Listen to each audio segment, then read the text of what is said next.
Your Honor, I've had an opportunity to go over the document that the court did refer me to. I would like, his mother is here who has been testing him through this. What begins as a routine sentencing discussion quickly turns into something far more personal. This case isn't just about drug tests or probation violations. It's about trust, credibility, and whether a young defendant has truly turned a corner or is still trying to outmaneuver the system. As the court digs into inconsistent test results, abnormal creatinine levels, and shifting explanations, one voice emerges as central to the judge's decision: the defendant's mother. And in this courtroom, her testimony may be the only thing standing between her son and immediate jail time. Testing him through this entire period. She has been testing him? She's been testing him.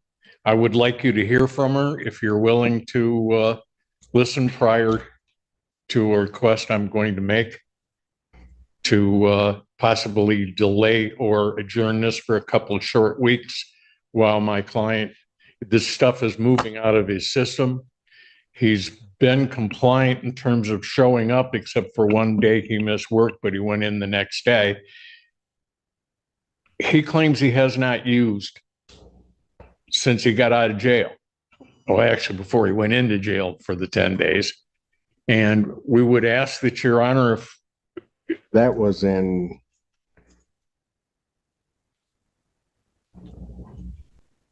Your Honor, he was released from jail on May 15th. That's what I thought. Right. And he's saying he hasn't used since May 15th? Before then, because he was in there for 10 days. He went in May 2nd, Your Honor. I mean, Mr. Wagner, I'll certainly hear from Mom, but I would also indicate to you that part of it shouldn't be in his system this long. And Your Honor, I just wanted to update the court. They do have another test that he did on July 8th that also came clean. So July 8th came back clean. So July 2nd and July 8th, he's had clean tests. Well, right, except.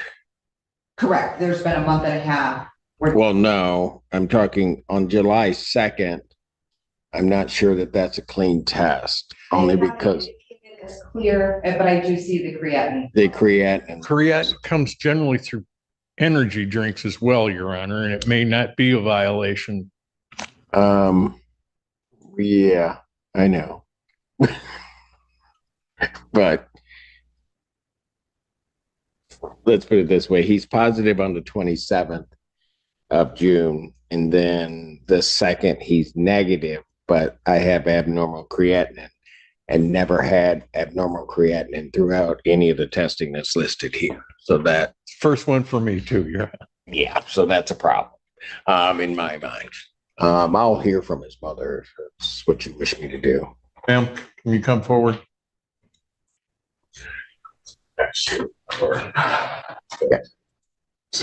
Yeah.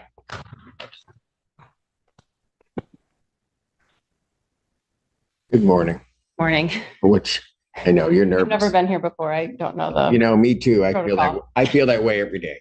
All right. What's your name here? Tracy Knudsen. All right. What did you want to tell me? Just that I bought these. He was a regular user prior to all these events, and I purchased a testing kit that tests for 5 levels of THC in the urine, and throughout the time through the course of May and June, I was able to see him clear the levels of the testing kit, within one or 2 weeks past, another level would clear negative.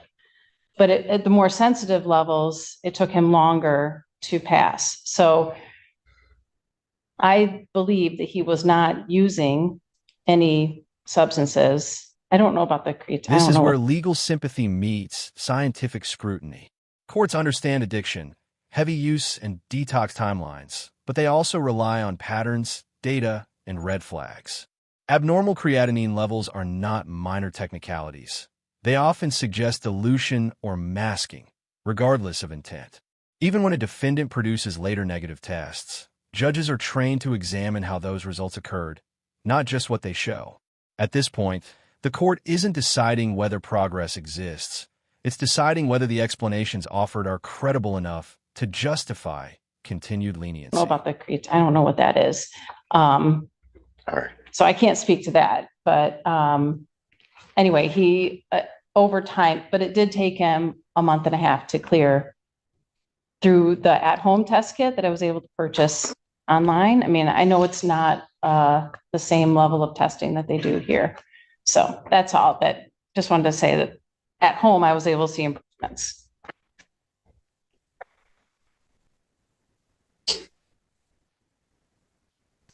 I thank you for that. And I know that it does, you know, I've just been told it takes, because I was frustrated. Why are you testing negative? I know. So I know that it takes a long time to get out of the system, and he was a regular, unfortunate daily user before. Yeah. And I mean, all right.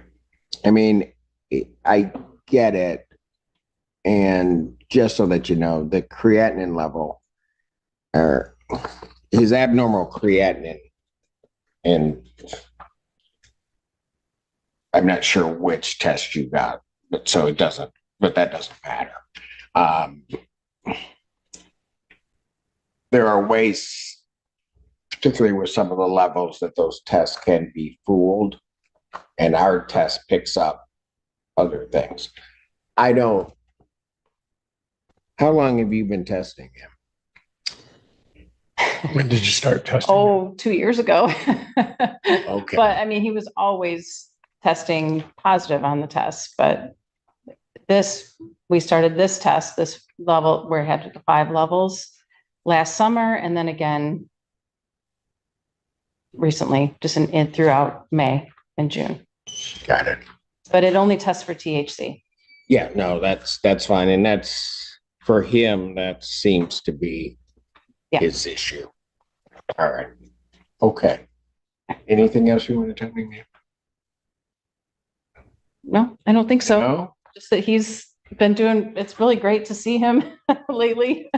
It is? He's been doing great since he's been staying sober. Got it. Important. Okay. Thank you. Thanks. And you did fine for not being here, before. Thanks. Thank you. Sorry.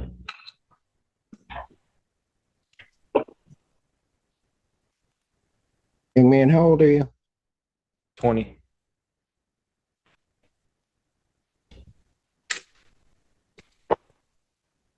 Anything you want to tell me? I can't, I said anything you want to tell me. Yeah. I just wanted to say that I was such a heavy user before that's probably why it took longer to take out of my system. I was using every day, anytime I could.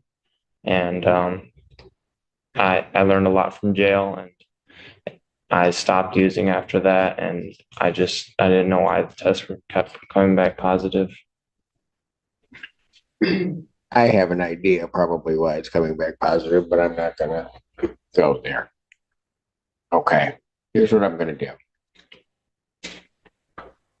I think Mr. Wagner knows me well enough to understand. He asked, would I hear from Mom? He knows I was going to, because she knows you better than anybody. And oddly, although sometimes you may not think so, probably he loves you more than anybody. This is the emotional turning point of the hearing. The judge isn't persuaded by charts, supplements, or speculative causes. He's persuaded by effort, accountability, and parental involvement. The mother doesn't deny her son's past addiction. She acknowledges it openly. That honesty matters. Her testimony reframes the case from manipulation to supervision, from excuses to structure.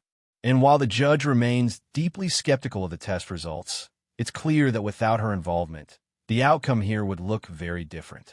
Sometimes, one credible witness is enough to slow the hammer. She's been trying to tell you to stop this. Why do you think she's telling you that? I can't hear him. Can you hear me? You Because can't hear me. No, I Can can't. you get? We got some equipment, Mr. Wagner. because she knows it's bad for me, and I'm not having a She's Biden seen- moment. I'm she's- actually, Yeah, it's okay. it's hard. she's seen the negative effects it has on me, and all the negative consequences.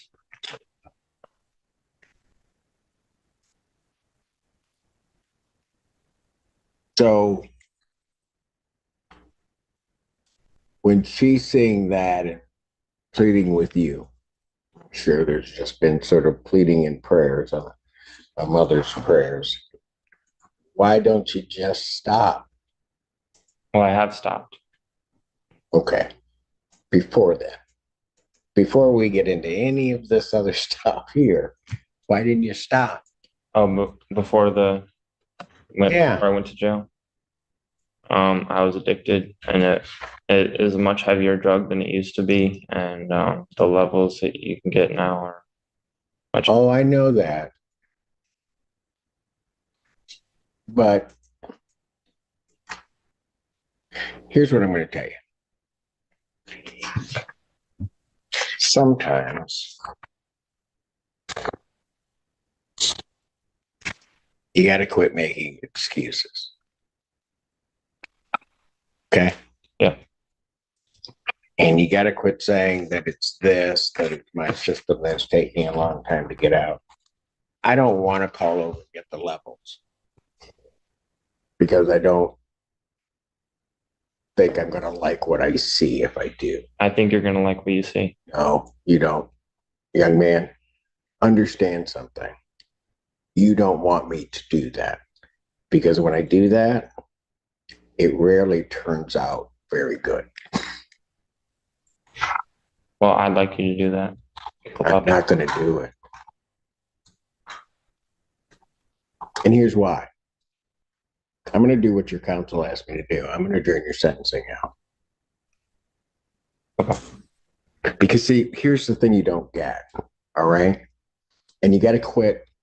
I realize you're 20, but you want to do things your way. You're trying to tell me, go get the levels, go whatever. I don't even need to get the levels. I've got abnormal creatinine. That's a violation. That's a positive test. So I could send you on that right now.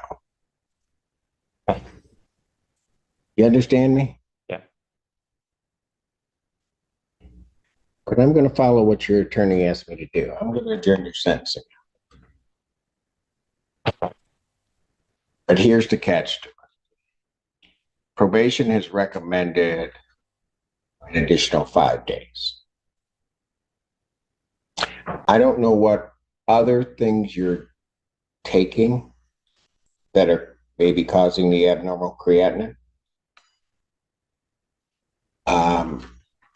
But if you come back here, your mom seems like a wonderful person who just cares about her son and has been trying, and you haven't been listening.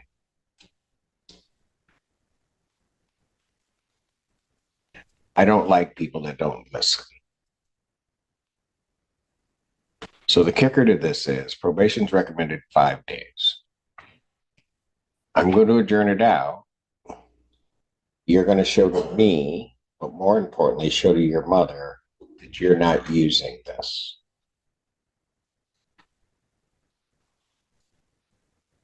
If you come back with abnormal creatinine, or you come back in anything the court determines a positive test, all bets are off. Okay. In the end, this wasn't a ruling based on trust. It was a ruling based on opportunity. The judge made it clear. Abnormal creatinine alone is a violation, and the pattern of results looks like masking whether intentional or not. Jail time was absolutely on the table. The only reason sentencing was adjourned was because the court believed the mother's involvement created one last chance for accountability. But that chance comes with a hard line. Any future abnormal test, any questionable result, and leniency disappears instantly. This wasn't mercy, it was a warning. Understood? Yep. Your Honor, if I might just Yes, sir.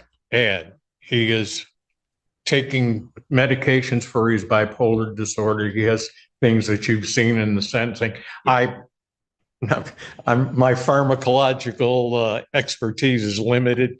I don't know whether if any of those, like he's due for an injection tomorrow, and I don't know if those could affect or not affect any of the other. The creatinine. Yeah, Well, again, Mr. Wagner, here's the problem I'm having. The problem I'm having is he's probably been doing that for a while, right?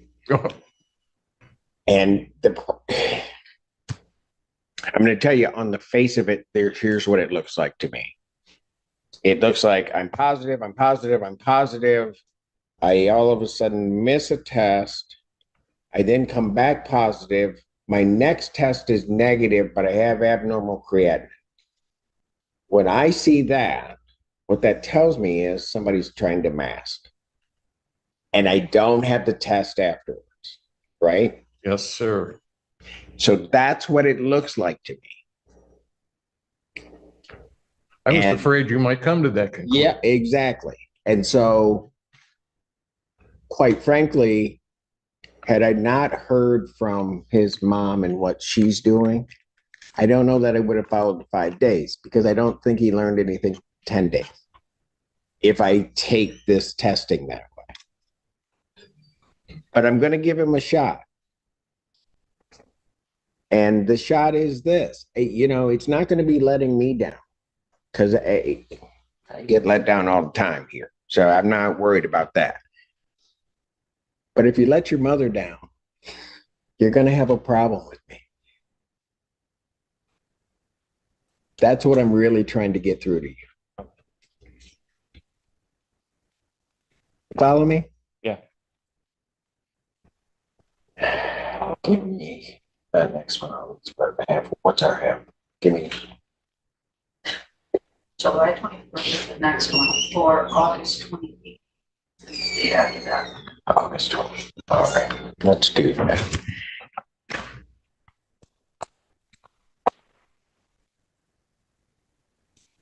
I'm going to adjourn his sentencing.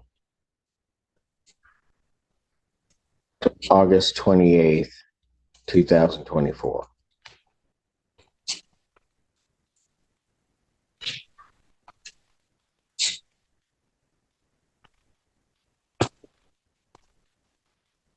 Lean test. Okay.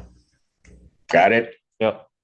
You might want to look up what causes your creatinine to go up. I doubt it's your medication.